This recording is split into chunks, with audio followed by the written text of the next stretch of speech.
I did grow up in the Detroit area. I had a, a modest middle-class upbringing. I'm the child of a Holocaust survivor. So, it was, very family-oriented, very close. I've been working in the retail business, which you may have noticed is something I've done a lot of since I was about 11. I started as a stock boy once a week. I don't know that I was entitled to that, but that's what I did. I worked for a company called Highland Superstores from when I was 11 until I was almost 30. Part-time most of the way. In high school, I said I worked full-time because I worked 40 hours a week.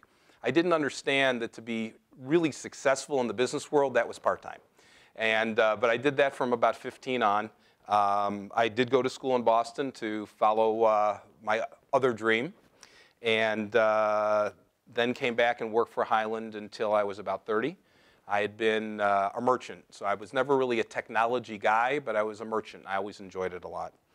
I got a call to interview for a job in Dallas, and that was with a company called CompUSA. I'd never been on an interview in my life, literally. So I kind of just said I was doing it for the experience, and then somehow they said yes, and I called my wife from the airport, and I said, honey, remember those cowboy boots you got when we were in college? I said, you probably want to kick the dust off of them. I said, we're moving to Dallas. And fortunately, she agreed with that idea, because I guess that was presumptuous, but whatever. The company was a nice, wonderful entrepreneurial company. We had 8 stores, did a couple $100 million in business, and took it from that to doing almost $7 billion. After about 7 years, we were the largest seller of computer products in the world for a long time. And I had a great time with it.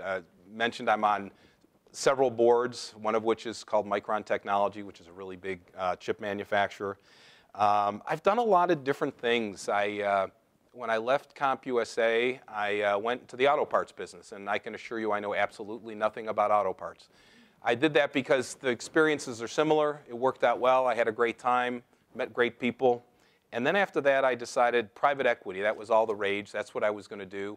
And I had tried to work with different companies to go and buy, who did I fail at buying? Toys R Us, almost got that one, didn't. Radio Shack, same thing happened. Pep Boys, didn't happen. And then I realized it was time for what I call Larry 2.0. And Larry 2.0 was to become a bigger fish in a smaller pond. And I found that when I did that, I actually was a lot happier and was a lot more successful too. And one of the things that I try and tell people is, it's not always just about climbing the corporate ladder. It's about finding where you are and where you want to be and where you can have the most happiness and have the greatest effect. I like to teach. I like to mentor. I like the fact that I've got about 24 people who work for me that are CEOs of companies around the country. It feels good, It feels like you did something. They still call me and, ask advice and all that, and that's a good thing. So a company a little while ago, this company I run today is called Apollo Brands, and you won't have heard of it. It's a company that sells things like tablet computers and headphones and MP3 players and a variety of electronics products to places like Walmart and Target and Best Buy and all that kind of stuff is where we sell, Amazon and the like. I got involved in the company a few years ago as an investor. The company was doing $25 million a year, so a much smaller company than I'd been used to. And then we started growing a lot, and the board asked me to come in and run it. So 3 years later, we'll do $150 million in business in a year. And that's a lot of growth. In fact, we just got awarded, I don't know where in the top 10, but one of the 10 fastest growing companies in Texas. I was really nervous about giving this talk. It's about technology, and I've been in technology most of my life. And my concern ultimately is, was I relevant? I used to be the youngest guy in the room. I always was the youngest guy. I was always the one who was, wow, he's hardworking and he's bright and this and that, and he's going places. Apparently, I've been there because I'm now the oldest guy in the room most of the time, and that's hard. And I realize when I want to know about technology, I have to ask my kids just like everybody else does. And it really concerned me. I agreed to speak, and I went, ugh, maybe I didn't do the wisest thing here because I don't know, again, if I'm relevant. So, and understand, I did a lot of public speaking. I was on TV a lot. I spoke in front of, a couple times, thousands of people, and I was fine and didn't need notes, knew what I was doing. This was a lot harder for me. So again, I'll hope along the way that you'll ask questions, because otherwise it'll be really tough.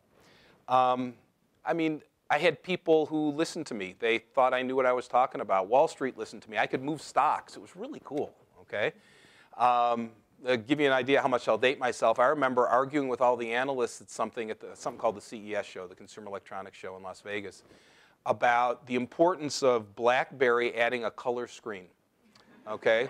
And they went and said how stupid this was, and they were going to tank BlackBerry stock. And I said, look, my role in this whole chain is I get the customer.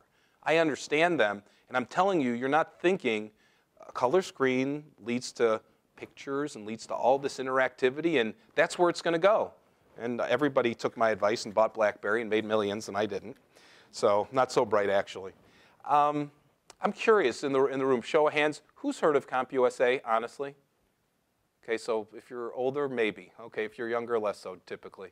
You know, again, I realized this whole idea of relevance, and I realized the thing that I'm kind of here for, half the group's never heard of. So that was kind of interesting to me. So anyway, I struggled with all this. You know, I came from a generation that's what I call an in-between generation. We didn't have computers when we were in school, okay, growing up. In college, there were some kids in engineering who were starting to play with computers a little bit, but that wasn't me. And I mean, I worked many years ago with a guy who was a few years younger than me, and his name was Dave, and Dave was really bright with computers, and I wanted to learn. It was the mid-'80s, maybe. And he had this portable computer. It was 42 pounds. It was called the first compact luggable, and I took it home one night, and it was determined that I was going to learn about computers because I at least understood they were the future. I took it home and got to the point where I think I could put my name in or something, and then called him, and he worked for me so I could do this. 2:30 in the morning, I called him. I said, Dave, what do I do now? I'm done. I said, how do I go to sleep now? He goes, turn it off. And I went, oh, okay. That's so you can see how technologically capable I am. I was an original user of Lotus 123 version 1, and I was a master. I mean, I was absolutely the guy everybody in the office went to. I now can't do Excel, okay? I have no clue at all. Fortunately, it's because I've had people along the way who've kind of done a lot of that stuff for me. But I realized my skill set's not what I wish it was. So in any way, I went from the youngest to the oldest. I don't know all the trends. I asked my kids for help.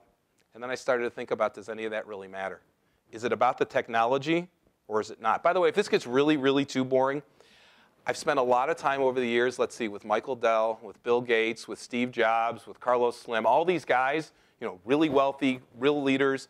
I had dinner one night at Bill Gates' house. I can tell you lots of good stories, and you'll still come away saying, this wasn't a total waste of your time, okay? And honest, they're actually, 3 out of the 4 are really cool people. The last one, less so. I won't say in which order, by the way. Oh, no, go. You want to know? I want to know which one was it. Steve Jobs. Really? Oh, my God. Yeah, I mean, uh-oh. All right, camera. Well, he's dead. It doesn't matter, right? Okay. No, here's what I would tell you. Bill Gates is what you expect. He's a nerd, okay? And I met him many times. We did a lot of presentations together and stuff like that. I had dinner at his home one night. By the way, his home, we're talking serious. We arrived by boat, okay? Okay, and I mean, it's an amazing place. I mean, he's got a room that's a trampoline room. Okay, you literally just walk in, you know, you step over the threshold and you're bouncing. He's got a library. Look, I can't say that I understand what every historical artifact was, but the guy's got originals from Ben Franklin, and he's got his own librarian in his library. It was amazing. I mean, really was very cool. But what you found with Bill is he was a regular guy. His kids came running up to him, and you know, they wrapped their little arms and legs around his legs, and he tried to walk around and said, no, gotta go away. He was okay, nerdy, not very social, but he was cool. Carlos Slim, who you may or may not have heard of, Carlos Slim is a Mexican national. He is, most people view as the wealthiest person in the world. Sometimes it's him, sometimes it's Warren Buffett, sometimes it's Bill Gates. And CompUSA was a public company, and we sold the company to Carlos along the way, so I worked for him. So I spent a lot of time in Mexico City, and he was very gregarious, very smart, and most of the time kind of fun to be around. Let's see, I'm leaving. Michael Dell. Michael is worked 20 hours a day. Literally has in his office has a little ante room where he has like a bedroom, and he sleeps there most of the time. On the other hand, he gets up in the morning and takes his kids to school. So I think he's okay. All right. Steve Jobs. Steve, look, is a very impressive guy. I met him numerous times. He was kind enough to ask us to introduce the iMac, which was when they sort of made their turnaround. And it was a really cool experience, and all the unveilings and the security people and all that stuff. But personally, he was really tough. His people didn't like him a whole bunch. They admired him. Everybody admires Steve because he's very bright and, you know, really had, you know, charisma in his own way. But interpersonal skills, his people were terrified of him, and he didn't treat people all that nicely. Let me say it that way. That's, I think, as PG as I can make it, okay? It's a little long-winded, but I got more stories if you want them, okay? The dinner at Bill's house, very serious, very serious. Anyway, I was thinking about technology, and I realized that, you know, does it really matter? And then, you know, I sort of got to the understanding that technology isn't paramount, you know, understanding what to do with it, what the applications are, what it impacts, that's what counts. And you don't have to be a technologist for that at all. You just have to have some general understanding that you can go from point A to point Z, and there's a whole bunch of stuff you touch along the way. And I think the technology today is really an enabler. At one point in time, it was about the technology in and of itself. I think it's just about using technology just as much as you would use a road to travel on. It's, you know, it's just part of the structure. Technology also is, look, it's always changing. It's more about, I like to say, and I've stolen some of these things from other people, so, you know that I wouldn't think these things up. It's about vision. It's about strategy. It's about focus, execution, your personal integrity, I think your personality, and then at the end of the day, your loyalty. Your loyalty to the people you work with, your loyalty to your family, you know, that kind of thing that I think matters. I remember entering the workplace in the early 80s, and everyone was talking about how the US was done. The auto industry, as everybody around here knew, was absolutely done. The Japanese were taking over. That was the end of it. And we had to figure out how to live as being a second-class citizen in the world. And then all of a sudden, Microsoft and Intel came around. And we became, without question, the most dominant in every measure you wanted to look at from a business technology and the like. And then, of course, they're not so big anymore. So we're going to go off the wrong end again. Then you get Apple and Google. Now you get Facebook and Twitter the last couple of years. Now the app age in the cloud. It doesn't seem to really matter. It seems as though in a very connected world, there's a lot of resilience. And I think the issue today is that it's the age of sort of individual opportunity, because it's so easy to be an individual because you're so connected to do just about anything you want to do. So I try and think a lot about what's next. And the truth is I have absolutely no idea. I think it's probably very mobile. I think it's probably very personal. And certainly it's very social. I was thinking of a number of examples so I could say, gee, this is some new stuff that's coming, just because that's, you know, kind of cool and people seem to care a little bit. Wearables, I think everybody knows. And you think about, you know, the bands, but that's the tip of the iceberg. In the next few years, you're going to be wearing a shirt that is a quote-unquote wearable. Okay? It's going to be able to do health monitoring and all sorts of different things, and it'll just be part of your regular clothing. It won't matter. Mobile wallet, there's been a lot of talk about, of course, especially recently with Apple and their announcements of that. I think the idea of native content that, you know, we see with Netflix today, that's becoming, you know, very personal. How much today do we hear about people who are on YouTube and they become a sensation of something they did, you know, in their family room? And I think native content will continue to be big. I think there's a company called Witricity. I don't know if anybody's heard of them. Really cool company. You've seen these now. They have these pads. You can put your cell phone on or your iPad on, and they charge your phones. There's a lot of interesting work being done now on doing everything wireless. I mean, your whole house could virtually be wireless for electricity. You don't plug anything into the walls even. That you start thinking about the mobile applications of that. I think that's pretty cool. There's what they call, yes, he's a plant, by the way. Yes, Mr. Mondry. Yeah. I heard that you have a Hey, stop. It's like in the next paragraph. It is. and I just was told by someone, I don't know, true, that there's now a wireless charging pad that for the Tesla, instead of having to plug it in, you can just pull in sit the car on top of this pad, and the car charges. Do you know anything about that? I've heard of that. Oh, by the way, the question is, I think I'm supposed to repeat the question if the mic wasn't live the whole time. Am I aware of, for a Tesla, a wireless charging pad? I've read that there's stuff. I don't know that it's commercially available. Maybe you do. No, yeah, that same thing. I've heard about it. So no, I don't know. I don't know that for sure. But certainly technologically, it's reasonable. You'd think that then you have to do some things in your garage, like redo the floor and so on. But there's a lot of stuff that they're doing. And in fact, I'll go to it. There's a couple other products. People talk about drones. I think that's actually going to be, I don't mean from a military perspective, I think that actually will be a part of our daily life. I think it's a very dangerous thing. It's highly intrusive. I think the privacy issues become really a problem, but I think it's here. Also, yeah, go ahead.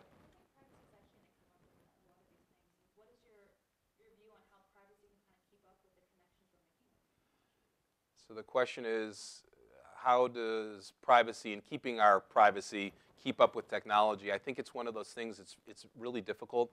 I think there's going to be technology on both sides of it. There's technology that really hurts your ability to have proper privacy, and then people come in and say, oh my goodness, we can't have that. Let's evolve the technology to protect people and to protect businesses and all these terrible things going on with credit cards and the hacking and so on. But the truth of the matter is the quote-unquote good guys are always going to be a step behind the bad guys, I think. I don't know that that makes anybody feel good, but I think that's the reality of it. Yeah. There's quite a few people here, students in the room that are from our entrepreneurship program. Mm-hmm. And our mantra at SI is to use information to build a better world. And I noted two things that you said about your background, which I wanted to ask. Number one, you illustrated using integrity. And number two, you talked about loyalty to your employees. Could you give the students in the room some examples, especially some examples for things that they should think about as perhaps they're starting their own endeavors that could be for or nonprofit as they scale and grow them? Sure. The question has to do with maybe some examples of using integrity and loyalty in the workplace, in the marketplace, and in your career. I don't know. I've always felt I'm not perfect. I have no halo. I've made plenty of mistakes and things that I wish I could have back. But at the same time, I always have looked at it as though, sort of some real basic things. When all else fails, tell the truth and do the right thing. It seems like that's what we were taught, and that seems pretty basic. But I think it actually pays proper dividends too. I've moved around to a few companies over the last years, and what I found is it was always very personally flattering for me. I moved from CompUSA to this auto parts retailer, CSK Auto, which, by the way, for those in the area who remember Murray's Discount Auto Parts, that was Murray's. It was a parent of Murray's. We had about 1,400 stores. O'Reilly, and I sold it to O'Reilly. Okay, O'Reilly bought it. When the guys heard that I was moving to Phoenix, between emails and calls, I must have had 20, 30 calls saying, just find me the right job for you, I'll move. Why? Because I had treated them with integrity. I had been loyal. I had tried really hard, with only a couple of exceptions, to never say publicly say the good things and privately say the bad things to people. And people respond to that. And as a result, whenever I've needed to staff a company, all I have to do is just wait for my phone to ring or reach out to a couple people, and they come. I don't think it's because I pay more. I don't think it's because, I don't know, I'm a better human being. I think it's that they know what they get. And I think that, I think the people who've made mistakes, particularly on loyalty and integrity, I think they get away with them sometimes in the short term. I think they get burned pretty bad in the long run. I mean, there's exceptions that we all hear about. But I think that it's warmer. It's a nicer place to work. My goal was always to sort of have the camaraderie of a fraternity wherever I work, but the friendships of a family. And I think when you have that, it makes for a special thing. So that's how I'd answer that. Yeah. Technology, I've only been a teacher for a long time, and how do you teach, entrepreneurial skills? You can't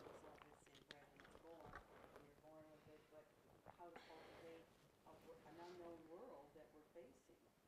How do, you know, like, you and I are old enough to see technology change, and we keep ourselves one step ahead of the game, but, well, what does it say for older folks who want to, you know, keep going, or, well, and then the other question I have is, you know, everybody's concerned about China, you know, superseding us, and, you know, the Asians, and how do you see maybe our country down the road in all this technology?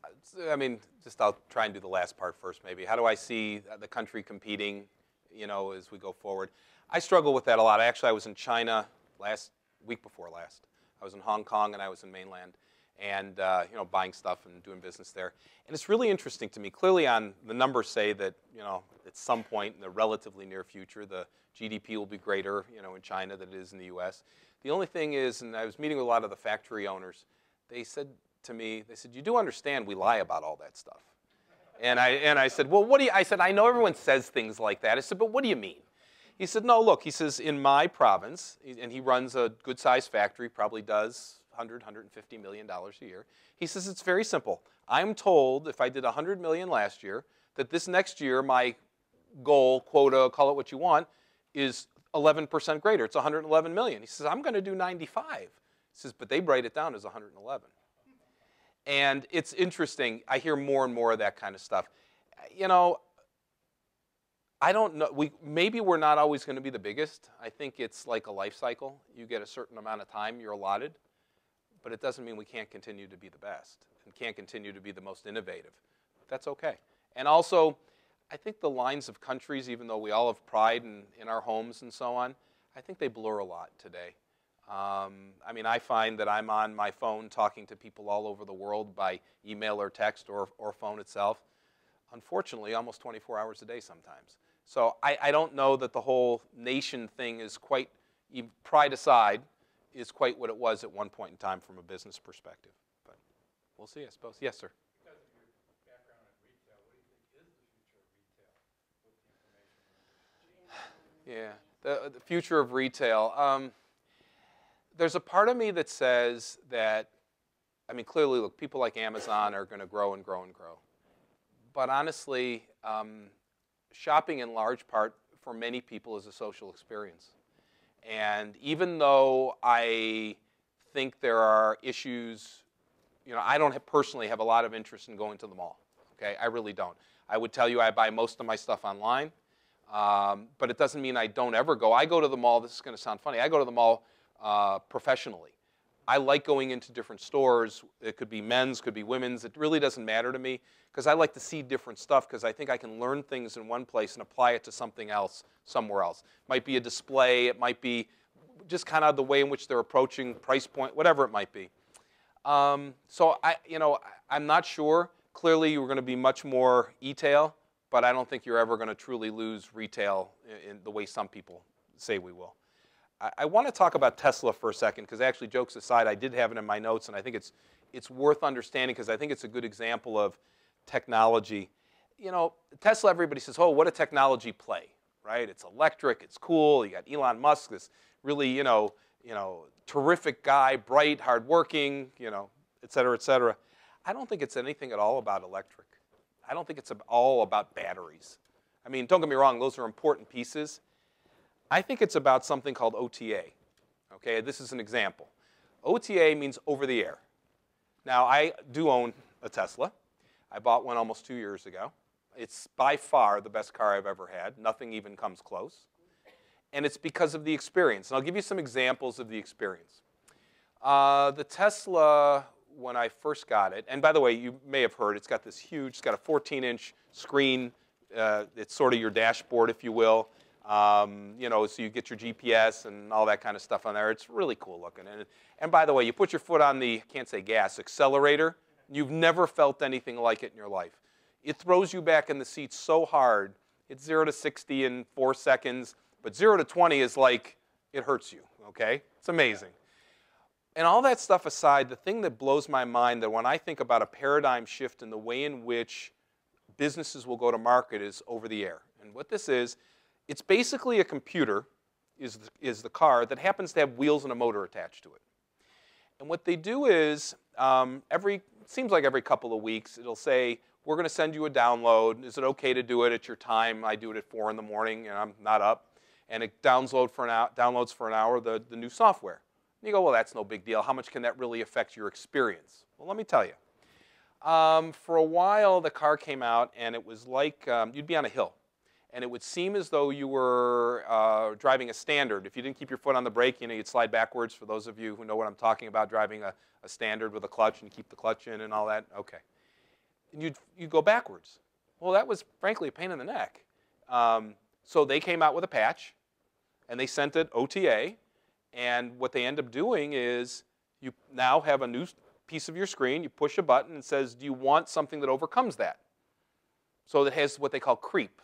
Okay? So it's like an idle. So the idle counteracts it. You don't have to worry about it.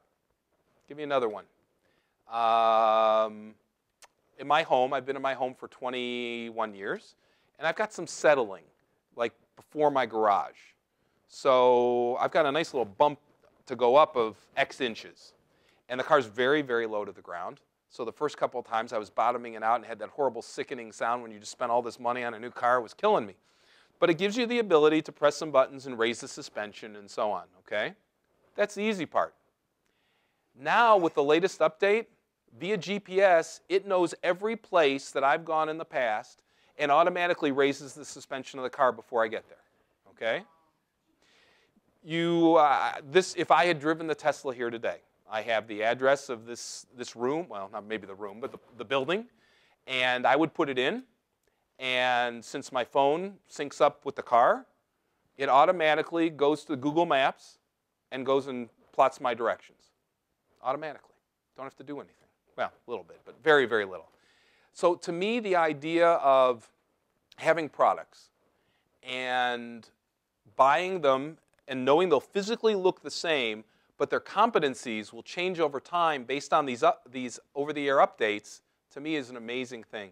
And I think will be a big change as we go forward. You won't look at it and say, I should have waited for the next, iPad, whatever it might be. You say, no, I'm okay with that one as long as it physically works because they're going to keep on updating stuff to me. Will it help you in accidents and cars, Well, avoid accidents? will it help avoid accidents? They say, if you read all the stuff on Tesla, they say they've got it coming. The truth of the matter is, on the one hand, you doubt it. On the other hand, you've done a pretty good job, so maybe. I don't know. Yeah, charge it every night in the garage. And actually, they may have it here too in Dallas, home for me today. They have a free nights and weekends, like they used to with the phones, for electricity. That's a great deal for me. Yeah. It's a great deal because I plug it in after 11 o'clock and charge my car for free. I mean, my miles per gallon are infinite. Okay. Well, they're not going to. Clearly, they're not. They can't keep that up for too long as more people get electric cars. But for right now, I think it's pretty cool. I think what needs to happen is, I think, with technology and with opportunities and so on, you need to work on being disruptive. You need to. I mean, Tesla. The reason that they're a big deal is they're disruptive. They're changing the way things work, and I think that's really the key. It's not the technology. It's about being disruptive. I just had a couple of little things, and I'm really about done. If there's any other questions, I'll take them, and then I'm going to go into this big, strong closing. You'll be on your feet and all that kind of stuff, right? Sure, go ahead. So, you moved around and you didn't go to school here, but you still have a passion for this area. I do. Deep roots here. So what are some of the things that have happened in the Michigan area or South Michigan University lately that have been inspiring to you or that you've kind of kept your eye on? I suppose the wrong answer would be an earlier announcement today at the university.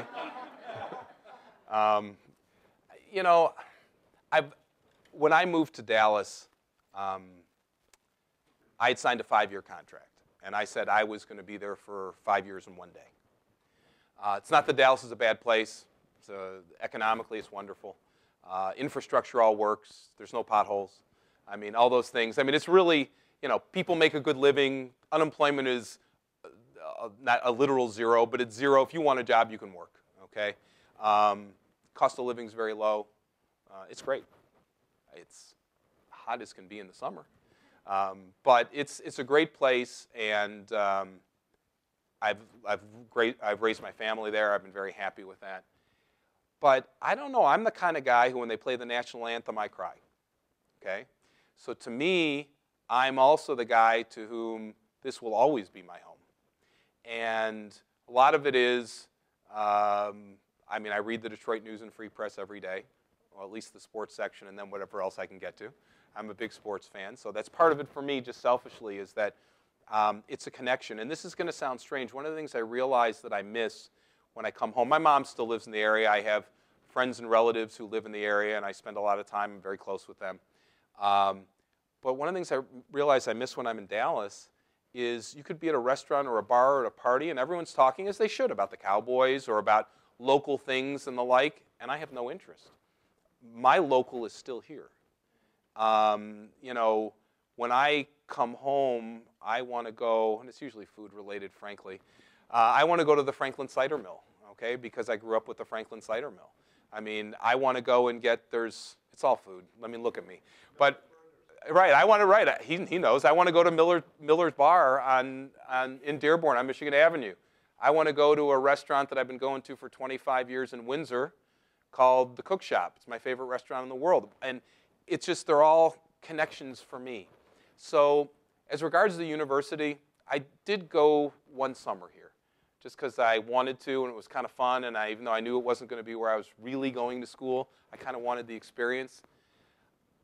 I always, in my dreams, figured this is where I'd be, so somehow it always was part of me, when I was 15, went to, older friends who were already in school here and spent the weekends and, all that kind of stuff. So it was important to me. And it's just, I can't give you good reasons other than it's in my heart. And that's it. That's probably the only honest reason. Yes? You mentioned in your opening remarks about teaching. Would you tell us a bit about how you came to that? What is teaching to you? Well, it's not a classroom, although I've done some of those a couple of times, but it's really not that. I think we all know this, especially as you get a little bit older. It doesn't matter if your IQ is 160 or if it's, well, let's call it over 100, okay, or 100. It's the experiences you have in your life, okay? My mom is almost 93, and I realized, like they say about kids, she probably wasn't all that bright when I was younger, but she's gotten a lot smarter, I think being able to share the experiences and without it coming off, too cocky, the wisdom that you get with years. And look, I've been very fortunate. I worked hard, but I got a lot luckier than most people. And not just so much because I made a good living, but rather because I got to do all the things that I wanted to do in my life.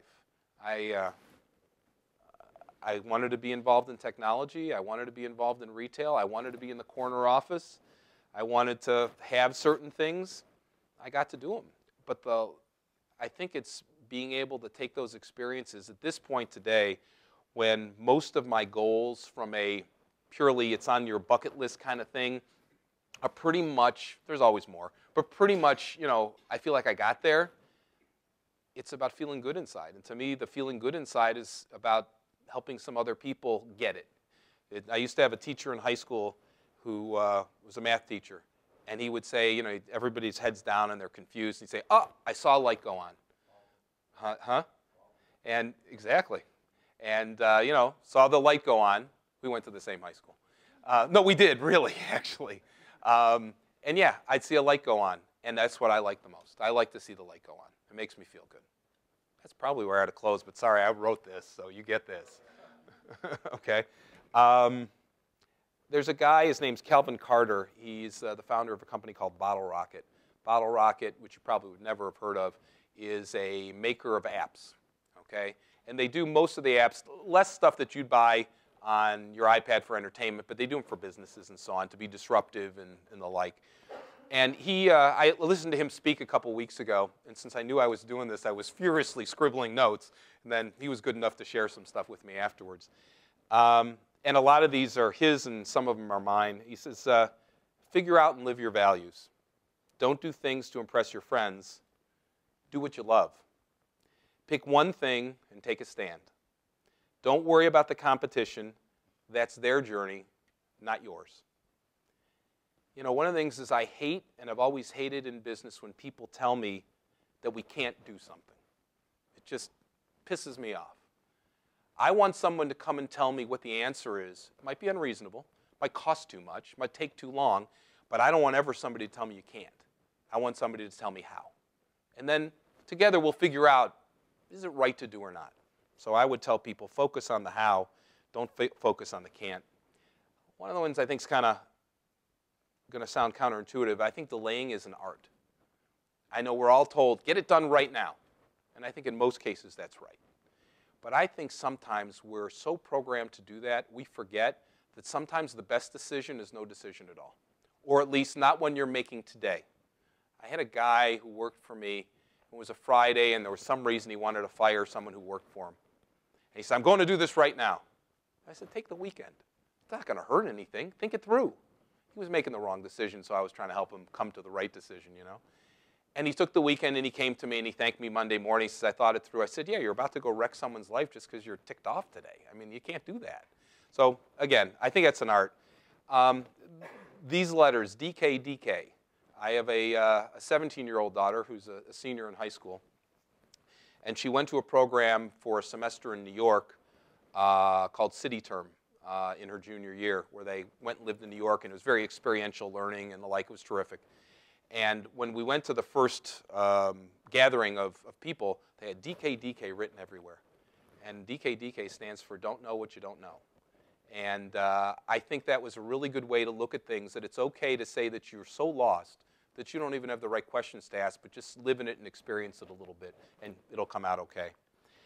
I would tell you the last things are that the most important thing, this is a little tricky here, the most important thing is to keep the most important thing the most important thing, okay? Stay really focused. Whatever it is, you have laser focus. I don't care what it is you're going to do. You'll probably do it really well and be really happy and be fulfilled. Churchill said, never, ever, ever give up. I think that's kind of the same thing. I believe in that one too. And my last one is that, and this is from someone who I followed for a long time, and it's on the bottom of every email I send. It says, if you will it, it is no dream. So if you want it bad enough and you have the will, you can get it done. I appreciate your time today. Thank you very much.